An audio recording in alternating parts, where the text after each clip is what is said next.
Hello everyone, welcome to Ken Study. आज है 19 अगस्त। Start करते हैं आज के एमसीक्यू क्वेश्चंस। आज का फर्स्ट क्वेश्चन है,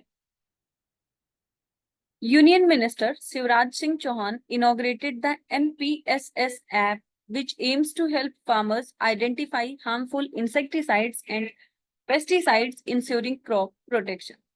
So what is the full form of NPSS? यहाँ पर आपसे एनपीएसएस का पूर्ण रूप पूछा जा रहा है। अभी हाल ही में केंद्रीय मंत्री शिवराज सिंह चौहान ने इस ऐप का उद्घाटन किया है और इसका उद्देश्य है किसानों को हानिकारक कीटनाशकों की पहचान करना और उन कीटनाशकों से बचाने में फसल को सुरक्षित करने में उनकी मदद करना। आपके ऑप्शंस हैं national pesticide safety system, national paste surveillance system, national plant security system या फिर national protection and surveillance system. और इस क्वेश्चन में आपका करेक्ट ऑप्शन हो जाएगा ऑप्शन बी। सो इस ऐप का पूरा नाम है national paste surveillance system app.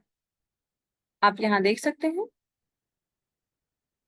The Union Minister of Agriculture and Farmers Welfare Shivraj Singh Chauhan inaugurated the National Pest Surveillance System in New Delhi, and it aims to help farmers identify various insecticides and pesticides, enabling them to protect their crops from harmful effects. So during the event, Mr. Chauhan interacted with around 500 farmers who benefit from various central government scheme, and the central government recently released 109 high-yielding, climate-resilient and biofortified crop varieties.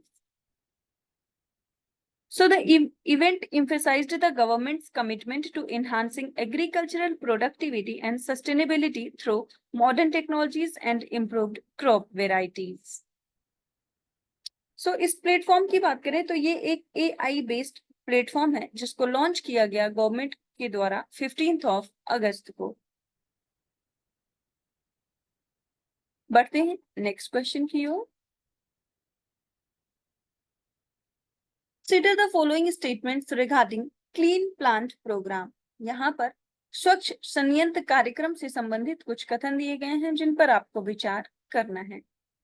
First statement है, it is aimed at increasing the cover area of trees like people to tackle air pollution. Second, it is launched by Ministry of Environment, Forest and Climate Change. And third, 9 clean plant centers will be developed under the program. और यहाँ पर आपसे correct statement पूछा जा रहा है। आपको बताना है स्वच्छ संयंत्र कार्यक्रम से संबंधित यहाँ पर कितने ऐसे स्टेटमेंट्स हैं जो करेक्ट हैं। और इस क्वेश्चन में आपका करेक्ट ऑप्शन हो जाएगा ऑप्शन ए। सो यहाँ पर केवल थर्ड स्टेटमेंट जो है आपका ये करेक्ट है। आप यहाँ देख सकते हैं। So Clean Plant Program is aimed at increasing the yield and productivity of horticulture crops in India, and it is also targeted at enhancing the quality of fruit crops across nation. So 9 clean plant centers will be established in collaboration with the Indian Council of Agricultural Research for specific horticulture crops. And it was first announced in Union Finance Minister Nirmala Sitharaman's interim budget speech in February 2023. So आप ध्यान रखेंगे ये जो clean plant programme है ये है ministry of agriculture and farmers welfare का। बढ़ते हैं नेक्स्ट क्वेश्चन की ओर। Which one of the following is the primary significance of the Agartala-Akhura railway project? यहाँ पर आपसे पूछा जा रहा है अगरतला-अखौरा रेलवे परियोजना का प्राथमिक उद्देश्य क्या है। आपके ऑप्शंस हैं, it is the first railway project between India and Nepal. Second, it is the first railway project between northeastern states of India and Bangladesh. Third, it connects India and Bhutan. And last, it is the longest railway project in India. और इस question में आपका correct option हो जाएगा option B. सो Agartala Akola railway project जो है, it is the first railway project between the north eastern states of India and Bangladesh. आप यहाँ देख सकते हैं। So this project marks a significant milestone in enhancing connectivity, trade, and people-to-people contact between India and Bangladesh. And it connects Agartala, the capital of Tripura in India's northeast, with Akura in Bangladesh. So this project is expected to reduce travel time between Agartala and Kolkata from 31 hours to 10 hours and facilitate trade by providing a shorter route to the port of Chattogram in Bangladesh. आप यहाँ देख सकते हैं। बढ़ते हैं next question की ओर।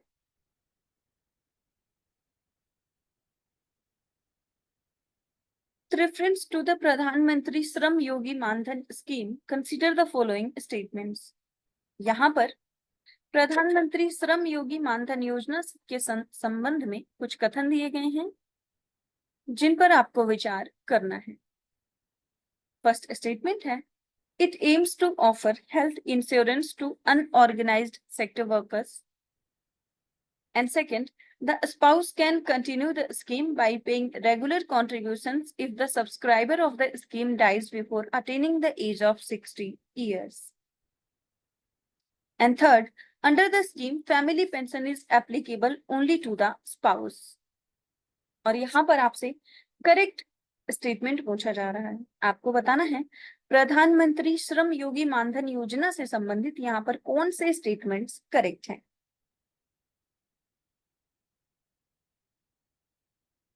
और इस क्वेश्चन में आपका करेक्ट ऑप्शन हो जाएगा ऑप्शन बी। सो यहाँ पर आपका सेकंड और थर्ड स्टेटमेंट करेक्ट है, जबकि फर्स्ट स्टेटमेंट इनकरेक्ट है। आप यहाँ देख सकते हैं। सो पीएम श्रम योगी मानधन योजना is a pension scheme designed to provide old age protection and social security to unorganized sector workers. So it is a central sector scheme administered by the Ministry of Labour and Employment and implemented through Life Insurance Corporation of India and Community Service Centers. So LIC is the pension fund manager and it is responsible for the pension payout also. बढ़ते हैं next question की ओर। Who was honored with the prestigious Olympic Order for their distinguished contribution to the Olympic movement? यहाँ पर आपसे पूछा जा रहा है ओलंपिक खेलों में उनके विशिष्ट योगदान के लिए प्रतिष्ठित ओलंपिक ऑर्डर से हाल ही में किन्हें सम्मानित किया गया। आपके ऑप्शंस हैं विनेश फोगाट, नीरज चोपड़ा, पीवी सिंधु या फिर अभिनव बिंद्रा। और इस क्वेश्चन में आपका करेक्ट ऑप्शन हो जाएगा ऑप्शन डी। सो ये अवार्ड दिया गया है अभिनव बिंद्रा। आप यहाँ देख सकते हैं Abhinav Bindra, India's first ever individual Olympic gold medalist, was awarded the prestigious Olympic Order by the International Olympic Committee on 10th of August during its 142nd session in Paris. So Bindra was recognized for his distinguished contribution to the Olympics movement, both as an athlete and through his efforts post-retirement. So he became a gold medalist at the 2008 Beijing Olympics in the 10-meter air rifle event, marking a historic moment for Indian sports. So Olympic order की बात करें तो इसको establish किया गया था 1975 में, and it is the highest award of the Olympic movement given to individuals who have made significant contribution to the Olympics. बढ़ते हैं नेक्स्ट क्वेश्चन की ओर। What was the theme for India's 78th Independence Day in 2024? यहाँ पर आपसे पूछा जा रहा है 2024 में भारत के 78वें स्वतंत्रता दिवस पर उसकी थीम क्या रही है। आपके ऑप्शंस हैं आत्मनिर्भर भारत, विकसित भारत, डिजिटल इंडिया या फिर न्यू इंडिया। और इस क्वेश्चन में आपका करेक्ट ऑप्शन हो जाएगा option B.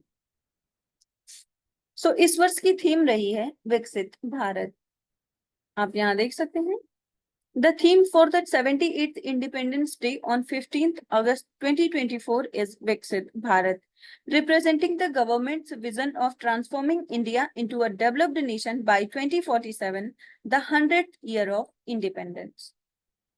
So, Viksit Bharat emphasizes comprehensive progress in key areas such as infrastructure, technology, education, and healthcare.